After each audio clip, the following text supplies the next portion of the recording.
Você se lembra daquele momento em que a Apple anunciou o Vision Pro? Nos foi prometida uma revolução tecnológica, o início de uma era onde a realidade virtual tomaria conta do nosso dia a dia. Tim Cook, o presidente da Apple, até o apresentou como o novo iPhone.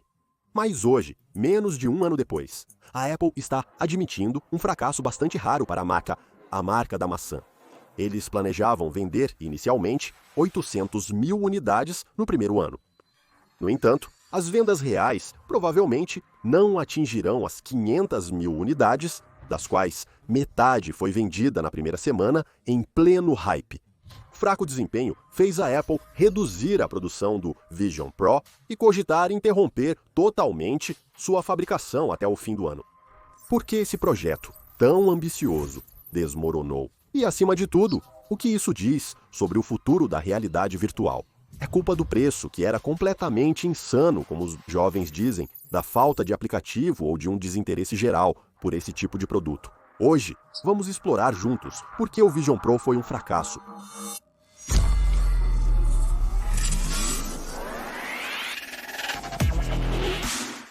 Quando a Apple revelou o Vision Pro, foi um momento de euforia tecnológica. Imagine um dispositivo capaz de sobrepor o mundo real com uma camada digital interativa, uma revolução para mudar nossa maneira de trabalhar, brincar e até mesmo de se comunicar.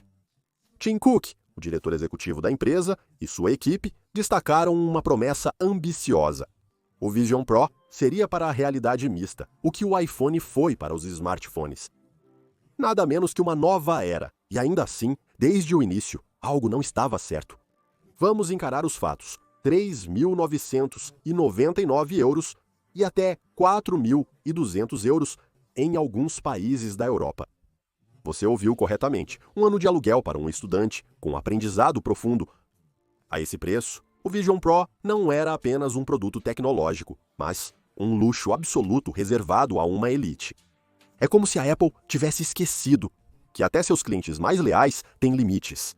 Esse preço o colocava fora do alcance da maioria dos consumidores, tornando-o inacessível para qualquer um que não fizesse parte dos primeiros adaptadores ou dos entusiastas mais afortunados. Mesmo que alguns tenham se endividado para comprá-lo. Para isso, convido você a rever meu vídeo sobre como as marcas de luxo nos enganam. Ele está na descrição. Mas isso não é tudo. O que tornava esse preço ainda mais difícil de justificar era a ausência de conteúdo.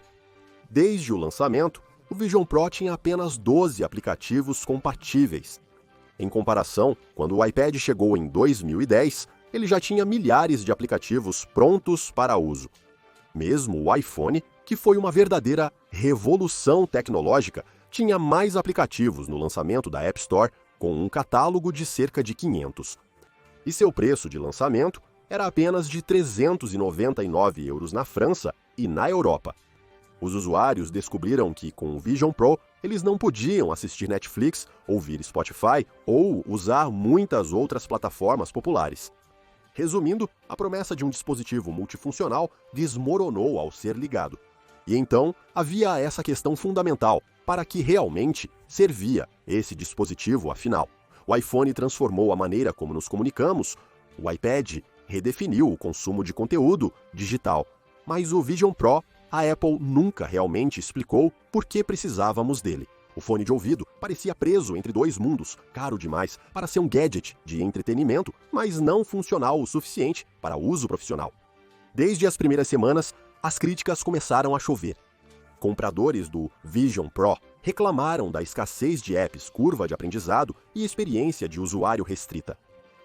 Muitos se sentiram enganados, especialmente ao comparar o que haviam pago com o que haviam obtido.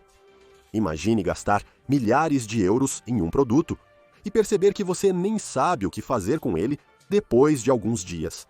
Mas o problema era ainda maior.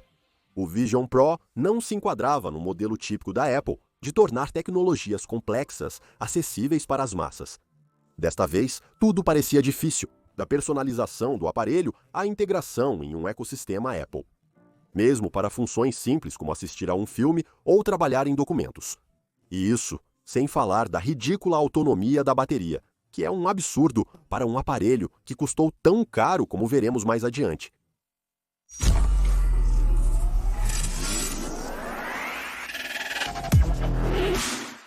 Desde o início, as críticas de consumidores e especialistas convergiram para um ponto crucial. O Vision Pro é um pesadelo ergonômico. Imagine gastar R$ 3.999 em um fone de ouvido revolucionário e, ao colocá-lo, sentir uma pressão desconfortável na testa e no nariz. O peso do aparelho, que varia entre 600 e 650 gramas, parece insignificante no papel, mas no rosto é uma história completamente diferente. Após 30 minutos, você sente dores na nuca. E se você tentar usá-lo por mais tempo, dores de cabeça, fadiga. O Vision Pro logo se torna um fardo. O que é surpreendente é que a Apple, conhecida por seus designs elegantes e funcionais, parece ter errado completamente o alvo com o Vision Pro. A faixa de suporte, que deveria distribuir uniformemente o peso do fone, está longe de ser ergonômica. Inicialmente, a Apple planejou uma versão solo naked brand. O peso, mal distribuído na cabeça, causa pontos de pressão desconfortáveis, o que quebra totalmente a imersão prometida pelo produto. A autonomia, que quebra totalmente a imersão prometida pelo produto. A autonomia da bateria é outra grande decepção. Com apenas 2 horas de uso por carga, o Vision Pro nem consegue aguentar um filme completo ou uma sessão de trabalho prolongada. E recarregar o aparelho não é simples. A bateria está conectada a um cabo que pende de forma desajeitada para o lado. Você pode colocá-la no bolso, mas cuidado para não sentar nela. Um erro que poderia lhe custar caro. Para quem esperava uma emergência, a Apple oferece uma solução: comprar uma bateria adicional. Adicione €219 a isso. Em comparação, dispositivos como o MetaQuest ou os óculos Ray-Ban Stories oferecem uma experiência muito mais suave e sem complicações desnecessárias.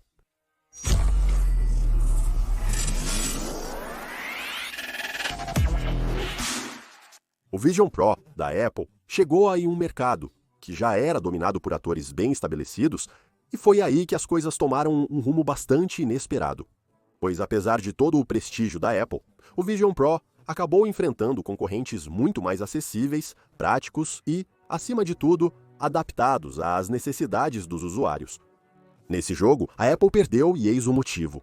Tomemos como exemplo o MetaQuest 3, vendido por cerca de €500. Não só custa 7 vezes menos, mas também oferece uma experiência de usuário muito mais suave, com uma ampla biblioteca de jogos, aplicativos e recursos que estão prontos para uso. A Meta, controladora do Facebook, compreendeu algo fundamental. Para um produto de realidade mista ser atraente, ele precisa ser acessível não só financeiramente, mas também quanto à facilidade de uso. Para atrair consumidores, é preciso integrar-se ao seu cotidiano sem perturbá-lo. Os óculos Ray-Ban Stories, por exemplo, permitem capturar vídeos e fazer chamadas sem chamar a atenção, enquanto se parecem com óculos normais. Mesmo que, como eu falei no vídeo sobre os óculos da Meta, isso possa ser um perigo para a nossa liberdade, pois eles podem saber tudo sobre nós. Essa descrição, essa conexão com o cotidiano, falta no Vision Pro. O mercado de tecnologias imersivas ainda está em plena evolução, mas tem suas regras. Os usuários querem produtos acessíveis, fáceis de usar e suficientemente versáteis para justificar a compra. A Apple ignorou as expectativas, acreditando que sua imagem de marca compensaria as deficiências do produto. Ao se concentrar no luxo e na exclusividade, a Apple se isolou, assim como seus usuários se sentem isolados ao usar o Vision Pro. Acostumada a ser líder, a empresa se viu ultrapassada por concorrentes que eram mais ágeis e melhor preparados. Essa é uma lição que eles terão que aprender para suas próximas tentativas.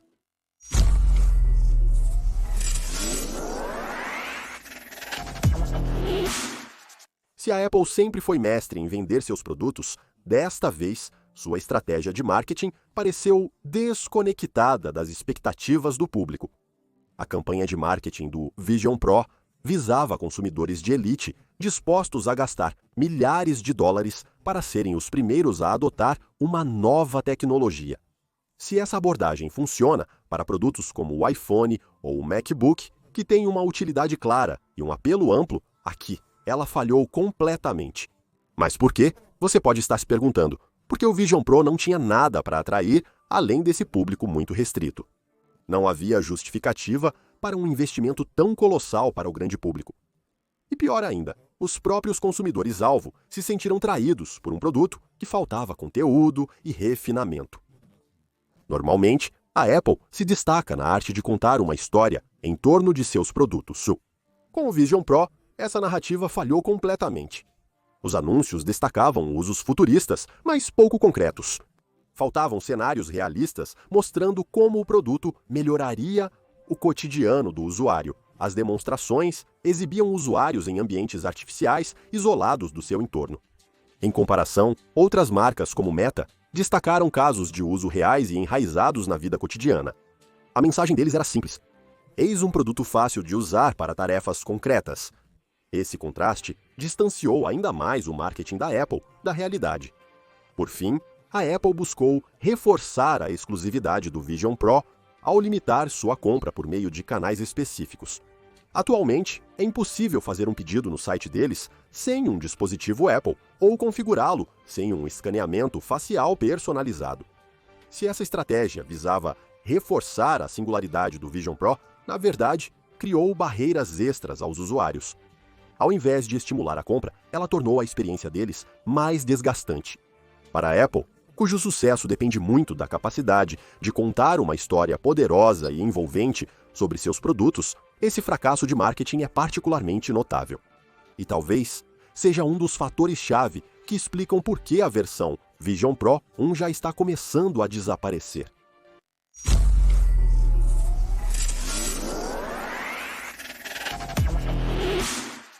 Há décadas, a Apple é uma empresa que se destaca pela sua audácia. Com o iPhone, ela revolucionou a telefonia. Com o iPad, ela reinventou a maneira de consumir conteúdo. Mas o Vision Pro mostra que até os gigantes podem tropeçar ao desconsiderar certos fundamentos. Seu fracasso mostra que inovar apenas por inovar não basta. A Apple apostou em recursos impressionantes no papel, mas que faltavam relevância na realidade. Além dos erros de design e marketing, pode haver uma razão ainda mais profunda para o fracasso. O Vision Pro representava uma ideia que para muitos parecia perturbadora. Um mundo onde cada um estaria imerso em sua própria bolha tecnológica e isolado da realidade. Um futuro onde a superestimulação e o isolamento substituiriam as interações humanas. Essa visão, embora sedutora para alguns, gerou resistências. Se já somos tão viciados em nossos smartphones, o que aconteceria com um dispositivo capaz de nos imergir completamente em universos digitais?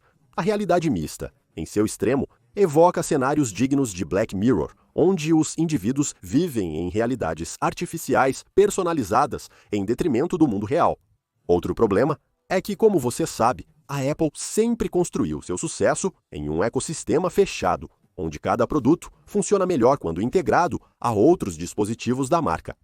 A prisão dourada, como eu a chamo no meu vídeo dedicado ao assunto. Mas com o Vision Pro, essa estratégia mostrou seus limites. O fato de ser compatível apenas com outros dispositivos, Apple frustrou muitos usuários em potencial. Aqueles que não possuíam um iPhone ou Mac descobriram que seria praticamente impossível aproveitar o Vision Pro sem investir mais em outros produtos.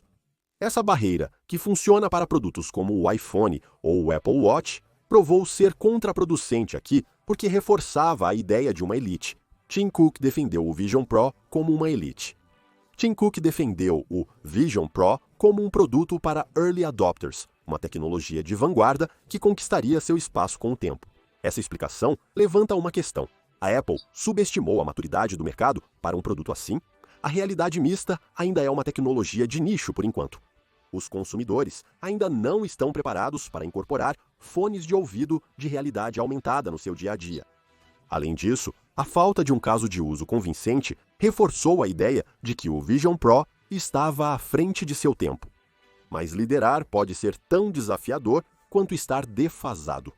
Produtos inovadores podem fracassar quando o mercado não está preparado. Apesar do fracasso, a Apple não parece pronta para abandonar a realidade mista. Já circulam rumores sobre uma versão mais barata e leve do Vision Pro, planejada para 2027, bem como sobre lentes de contato conectadas até 2030. Mas a empresa aprendeu com seus erros. Para ter sucesso, a Apple precisará repensar sua estratégia focando em usos concretos, ergonomia impecável e um preço que não afaste o público em geral. Este episódio nos lembra uma verdade fundamental. O sucesso não é medido apenas pela sofisticação de um produto, mas pela sua capacidade de enriquecer a vida daqueles que o utilizam. Nesse sentido, o Vision Pro não cumpriu suas promessas, lembrando o caso da GoPro, que após um lançamento explosivo e domínio incontestável, caiu bruscamente de seu pedestal, como mostrado no vídeo em exibição.